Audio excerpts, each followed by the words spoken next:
ಸೌಮ್ಯ ಸ್ವರೂಪನೇ ಇಷ್ಟ ದಿನ ನೋಡಿದ್ರಿ, ಈ ತರ ಒಂದು ಆನ್ ಸ್ಕ್ರೀನ್ ಅಪಿಯರೆನ್ಸ್ ನೋಡಿ ಅಲ್ಲ, ಶೀಸ್ ಅನ್ ಆಕ್ಟರ್ ಅಲ್ವಾ, ಏನ್ ಕೊಟ್ರು ಮಾಡ್ತಾರೆ.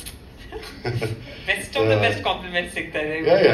She's talented, she's gifted. I think ಅನವರು ಮೊದಲು ಸ್ಕ್ರೀನ್ ಮೇಲೆ ಆಕ್ಟಿಂಗ್ ಮಾಡಿದ್ದು 7 ವರ್ಷ, 8 ವರ್ಷದ ಹುಡುಗಿ. ಐ ಥಿಂಕ್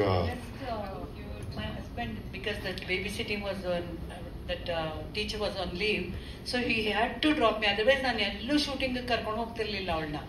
ಅಲ್ಲಿ ಕರ್ಕೊಂಡು ಬಂದ್ರು, ನೋಡಿದ ತಕ್ಷಣ ಭಾರ್ಗವ ಸರ್ ಟೈಟಲ್ ಸಾಂಗ್ ನೀ ಮಾಡ್ತಾ ಇದೆಯಲ್ಲಮ್ಮ, ನಿನ್ ಜೊತೆ ನಿನ್ ಮಗಳೇ ಮಾಡ್ಲಿ ಅಂದ್ಬಿಟ್ರು. There was no other go. Next ಡೇನೇ ಶೂಟಿಂಗ್ ಇತ್ತು. ಮಾಡ್ತೀಯ ಅಂದ್ರೆ ಅದಕ್ಕೇನು ಗೊತ್ತಿಲ್ಲ, ಹ್ಞೂ ಅಂತ ಒಪ್ಕೊಂಡ್ಬಿಡ್ತು. ಅದಾದ್ಮೇಲೆ ಒಂದಷ್ಟು ಪಿಕ್ಚರು, ಇಟಾಲಿಯನ್ ಪಿಕ್ಚರ್ ಅದು ಇದು ಎಲ್ಲ ಆದ್ಮೇಲೆ ಓದಕ್ ತುಂಬಾ ಕಷ್ಟ ಆಗುತ್ತೆ. ಕರಾಟೆ ಕಲಿತಿದ್ಲು, ಭರತನಾಟ್ಯ ಕಲಿತಿದ್ಲು, ಸಂಗೀತ, ಕರ್ನಾಟಕ ಸಂಗೀತ ಕಲಿತಿದ್ಲು. ರಾತ್ರಿ 10:30 ಹೋಮ್ವರ್ಕ್ ಮಾಡೋಕೆ ಕೂತ್ರೆ ತುಂಬಾ ಬೇಜಾರಾಗೋದು.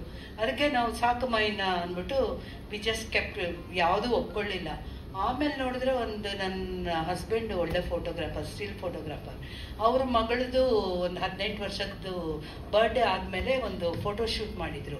ಆ ಫೋಟೋಸ್ನ ನಾನು ಪರ್ಸಲ್ಲಿ ಇಟ್ಕೊಂಡಿದ್ದೆ. ಅದು ಡಿ ಬಾಬುಗೆ ತೋರಿಸ್ತಾ ಇದ್ದೆ. ನಿನ್ನ ಮಗಳು ಎಷ್ಟು ಚೆನ್ನಾಗಿದ್ದಾಳೆ, ಯಾರಿಗೂ ತೋರಿಸ್ಬೇಡ, ನಾನು ಲಾಲಿ ಅಂತ ಒಂದು ಸಿನಿಮಾ ತೆಗಿತೀನಿ, ಅದರಲ್ಲಿ ಅವಳನ್ನು ಇಂಟ್ರೊಡ್ಯೂಸ್ ಮಾಡೋಣ ಅಂತ.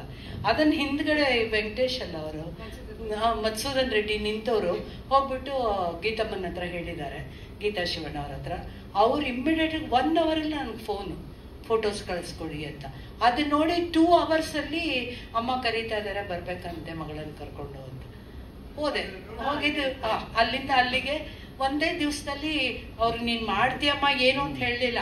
ಅಣ್ಣ ಮತ್ತೆ ಪಾರ್ವತಮ್ಮ ಇಬ್ರು ಅರಶಿನ, ಕುಂಕುಮ, ತಟ್ಟೆ, ಹಣ್ಣು, ಹೂವು, ಸ್ವೀಟ್ ಎಲ್ಲ ಇಟ್ಬಿಡಮ್ಮ, ನೀನು ನಮ್ಮ ಚಿತ್ರದ ನಾಯಕಿ, ನನ್ನ ಮಗಂದ 52ನೇ ಪಿಕ್ಚರು, ಅದರಲ್ಲಿ ನಾಯಕಿ ಅಂದ್ರು. ನನ್ನ ಶಿವಣ್ಣಂದ 2ನೇ ಪಿಕ್ಚರು ನಮ್ಮ ಆಶಾರಾಣಿ ಮಾಡಿದ್ದು, ನನ್ನ ಅಕ್ಕನ ಮಗಳು. Same director, same team, same production, same producers. So ಇವಳಿಗೆ 52ನೇ ಪಿಕ್ಚರ್, ಸೇಮ್ ಹೀರೋ, 52ನೇ ಪಿಕ್ಚರ್ ಇವಳದು. So I had to accept it. ಅಷ್ಟು ಒಳ್ಳೆ ರಥಸಪ್ತಮಿ ಆದ್ಮೇಲೆ ಇವಳದು ಹೃದಯ 52nd ಫಿಲ್ಮ್. ಸೊ ಇವಳದು ಅಂದ್ರೆ ಶಿವಣ್ಣ ಅವ್ರದ್ದು. ಹಾಗೆ ಇಂಟ್ರೊಡ್ಯೂಸ್ ಅಲ್ಲೂ ನಿಮ್ಮೆಲ್ಲರ ಆಶೀರ್ವಾದದಿಂದ ಇವತ್ತು ಇಲ್ಲಿವರೆಗೂ ಬೆಳೆದಿದ್ದಾಳೆ. Mister Ganesh, I love you all, I love you all. ನೀವು ನನ್ನನ್ನು ಎಷ್ಟು ಚೆನ್ನಾಗಿ ನೋಡ್ಕೊಂಡ್ರಿ. ಬರೀ ತೆರೆ ಹಿಂದಿನ ಕೆಲಸನೇ ಅಷ್ಟು ಮೆಚ್ಚಿ ಆರ್ಟಿಕಲ್ಸ್ ಬರೀತಾ ಇದ್ರಿ. ನನ್ನ ಮಗಳಿಗೆ ಅದೇ ಥರ ಪ್ರೋತ್ಸಾಹ ಕೊಟ್ಟು ಅವಳನ್ನು ಕಾಪಾಡಿದ್ದೀರಾ ಅಂದರೆ ತಪ್ಪಾಗಲ್ಲ. ಅದಕ್ಕೆಲ್ಲ ನೀವೇ ಕಾರಣ. ತುಂಬ ಥ್ಯಾಂಕ್ಸ್. ಅವಳ ಪರವಾಗಿ ನಾನು ನಿಮಗೆ ಕೃತಜ್ಞತೆ ಅರ್ಪಿಸ್ತೀನಿ. Subbu, where are you? Okay, thank you very much every one.